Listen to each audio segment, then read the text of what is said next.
¿Alguien me puede explicar qué es esta escena?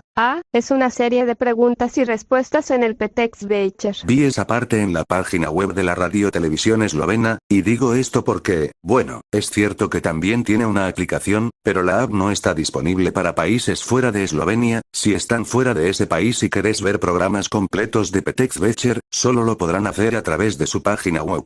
Bueno, a lo que decía antes, esa escena de la sección de preguntas y respuestas en el Petex Becher es muy raro, no entiendo por qué, pero esto se volvió absurdo, por lo menos para mí. Ay, Ali, eso no es nada raro, solo que estas escenas como esta no podrás ver en YouTube, pero sí en la página web de la RTV Eslovenia. Bueno, antes de terminar, te diré algo, dos de las canciones del Petex Becher, la intro y el Bognedai David Serknu Televisor ya tienen una versión Nucles. ¿Vos qué opinás sobre eso? Ey, para antes de que Lucía lo diga, al escuchar esos mashups se van a cagar de la risa. Imagínense una versión Nucles del Petex Becher, sería una cosa de locos. Bueno, sigan hablando, yo me voy, chau. Bueno, me parece muy raro escuchar Bognedai David Serknu Televisor versión Nucles, así como la intro. Si ocurre con otras canciones nos volveríamos locos. Bueno, a veces me cago de la risa escuchar Bognedai David Serknu Televisor versión Nucles, pero bueno, creo que ya no hay más nada para decir. Nos vemos en otro video, adiós.